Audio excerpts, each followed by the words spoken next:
పక్క రాష్ట్రంలో అక్కడ ఒక పార్టీ పెట్టి విజయం సాధించి ముఖ్యమంత్రి అవ్వగానే మన ఆంధ్రప్రదేశ్లో చాలామంది మీరు కూడా అలా చేసి ఉండాల్సిందని చెప్పి నాకు తెగ మెసేజ్లు పంపిస్తూ ఉన్నారు. ఊళ్ళో పెళ్లికి ఏదో హడావుడి ఉంటారు కదా. Welcome to ETV prime. తాజాగా పవన్ కళ్యాణ్ గారు చేసిన వ్యాఖ్యలు చూశారు కదా. విజయ్ తమిళనాడులో భారీ విజయం సాధించి సీఎం అయిన తర్వాత ఈయన చాలా మంది మెసేజ్లు చేసి చంపుతున్నారట, విజయ్ లాగా మీరు ఎందుకు చేయట్లేదు అని. దాన్ని ఆ సందర్భాన్ని ఉద్దేశించి ఆయన చెప్పిన మాట ఏంటంటే, ఎక్కడో పెళ్ళైతే ఏదో అన్నట్టు అని చెప్పేసి అన్నారు.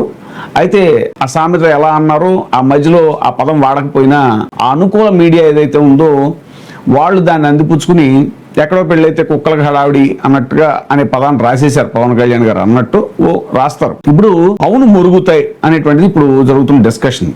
ఎందుకనంటే ఎక్కడో అనంటే కుదరదు రాజకీయాల్లో. వన్స్ మీరు పబ్లిక్ లైఫ్లోకి వచ్చిన తర్వాత అనేక మీకు సమీపంగా ఉన్నటువంటి వ్యక్తిను, లేదంటే మీతో సారూప్యత ఉన్నటువంటి వ్యక్తిను, అతని విజయాలతోటి మిమ్మల్ని పోలుస్తారు ఖచ్చితంగా. అలాగే విజయ్ మీలాగే ఒక సూపర్ స్టార్డమ్ తోటి సినిమాల నుంచి వచ్చినటువంటి వ్యక్తి.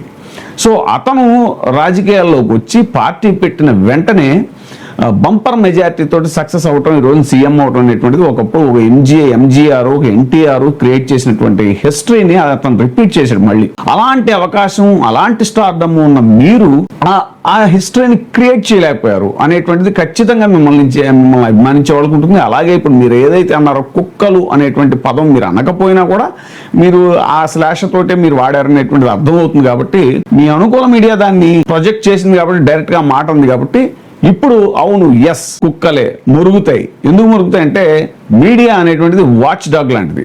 ఖచ్చితంగా మీడియా కావచ్చు, ఇప్పుడు సోషల్ మీడియా కావచ్చు, లేదా మీ అభిమానులు కావచ్చు, ఇంకోటి కావచ్చు, మిమ్మల్ని అభిమానించే వాళ్ళందరూ కూడా, మీ పట్ల విశ్వాసాన్ని చూపించే వాళ్ళందరూ కూడా ఖచ్చితంగా ఆ మాట అంటారు. ఆ వాచ్ డాగ్ లాంటిది. ముఖ్యంగా మీడియా, ఒక సెక్షన్ ఆఫ్ మీడియా ఇప్పటికీ కూడా జెన్యూన్ గా ఉంది. ఆ జెన్యూన్ మీడియా ఏదైతే ఉందో అది ఖచ్చితంగా మురుగుతుంది. అఫ్ కోర్స్ జగన్మోహన్ రెడ్డి గారి మీద, లేదంటే ఇంకోళ్ళ మీద వాళ్ళకి నచ్చిన వాళ్ళ మీద బురద జల్లే వాచ్ డాగ్స్, ఆ మీడియా వేరే ఉంటుంది. దాని గురించి మనకు చర్చ అనవసరం. ఇప్పుడు మరి అసలు ఎక్కడో ఉన్న వాళ్ళ గురించి మనకు ఎందుకు అని మీరు అంటున్నారు కదా. వాస్తవానికి తమిళనాడు పక్కనే ఉంది. సో మనకు అనేక రకాల సారూప్యతలు ఉన్నాయి అక్కడ. సాక్షాత్తు జగన్మోహన్ రెడ్డి గారితో విజయ్కి ఉన్నటువంటి ఆ సాన్నిహిత్యం అది కూడా రీసెంట్ గా మనం చెప్పుకోవడం జరిగింది. అక్కడ విజయ్ జగన్మోహన్ రెడ్డి గారి ఫోటోని కూడా చూపించడం జరిగింది ప్రచారంలో. ఇవన్నీ ఉన్నాయి. మీరేం చేశారు, మీరు ఎక్కడో ఉన్న చెగువేరా, అక్కడెక్కడో చెగువేరా, ఆయన ఎక్కడ మన అటు అమెరికా అటువైపు ఉన్నటువంటి చెగువేరాని తీసుకొచ్చి మీరు ఎక్కడ ప్రచారానికి వాడుకోలేదు. మీరు విపరీతంగా ఆయన అక్కడెక్కడో ఏదో సాధిస్తే అసలు ఆయన గురించి ఇక్కడ మన తెలుగు రాష్ట్రాల్లో బహుశా ఎక్కువ చెప్పింది మీరేనేమో ఆయన గురించి. మరి ఆయన అంత మీరు ఇక్కడికి తీసుకొచ్చి ఎక్కడో ఉన్న చెగువేరాన్ని ఇక్కడికి ఎలా తీసుకొచ్చారు? మీరు ఎక్కడో పెళ్లి అయితే అన్నట్టుగా మీరు ఆయన అక్కడెక్కడో సాధిస్తే మీరు ఇక్కడ తీసుకొచ్చి మీరు చెగువేరాన్ని ప్రచారంలో వాడుకోలేదా? అలాగే మీరు జంజీ యువతతో మీటింగ్స్ అని చెప్పేసి కండక్ట్ చేశారు, యువతతో ఇంటరాక్ట్ అయ్యేటువంటి ప్రోగ్రామ్స్ చేశారు. జంజీ అనేటువంటి పదం ఎక్కడ పుట్టింది? నేపాల్లో పుట్టింది. అక్కడెక్కడో జంజీ వాళ్ళు ఏదో ఒక ఉద్యమం చేసి నేపాల్ ప్రభుత్వాన్ని దించేసి వాళ్ళు కొత్త ప్రభుత్వం స్థాపించుకున్నారు. సో మీరు ఆ మాట ఎక్కడికి ఎందుకు తీసుకొచ్చి చెప్పారు జంజీ అని? సామీప్యత అలాగే సారూప్యత ఉన్నప్పుడు ఖచ్చితంగా పోల్చి తీరతారు. ఎందుకంటే విశ్లేషించడం అనేటువంటిది మీడియా పని. వాచ్ డాగ్ అంటారు మీడియాని. అందుకే ఆ వాచ్ డాగ్ స్పిరిట్ మీకు అర్థం కాకపోతే అది చేయగలిగింది ఏమీ లేదు. ఎందుకంటే మీకు తెలిసినటువంటి వాచ్ డాగ్ మీడియా వేరు, ఆ మీడియా వేరది. అది పని లేకుండా మురిగేటువంటి స్వభావం ఉన్నటువంటి మీడియా అది. కానీ ఇంకా మీడియాలో నైతికత బతికి ఉంది, నిజమైన జర్నలిస్టిక్ వాల్యూస్ ఉన్నాయి, ఇది మన పాత్రికేయ విలువలతో కూడినటువంటి మీడియా ఇంకా ఉంది. అది వాచ్ డాగ్ లాగా పనిచేస్తూనే ఉంటుంది. ఎవరి తప్పులైనా ఎత్తి చూపుతుంది. ఎవరితో ఎవరికైనా సామీప్యత సారూప్యత ఉంటే వాళ్ళని పోలుస్తుంది ఖచ్చితంగా.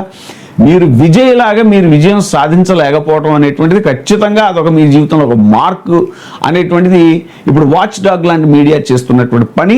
ఖచ్చితంగా మిమ్మల్ని అభిమానించేవాళ్ళు కానీ అందరు కానీ చెప్తారు. మీరు అదేదో ఇంకో సామెతలా చెప్పాలంటే గుమ్మడికాయల దొంగ అంటే భుజాలు తడుముకున్నట్టు అనే సామెత కూడా చెప్పాల్సి వస్తుంది. మరి ఈ సందర్భంగా అంటే విజయ్ లాగా విజయం సాధిస్తే బాగుండు అని చెప్పేసి సరే మీ అభిమానులు డైరెక్ట్గా అనొచ్చు.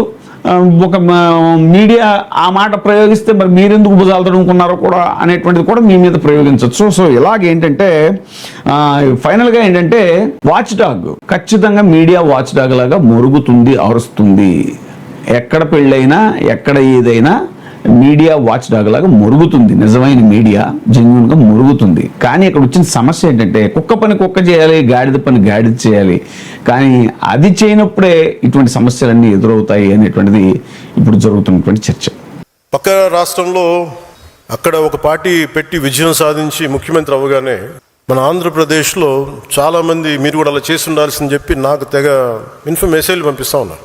ఊళ్ళో పెళ్ళికి ఏదో హడావుడి ఉంటారు కదా.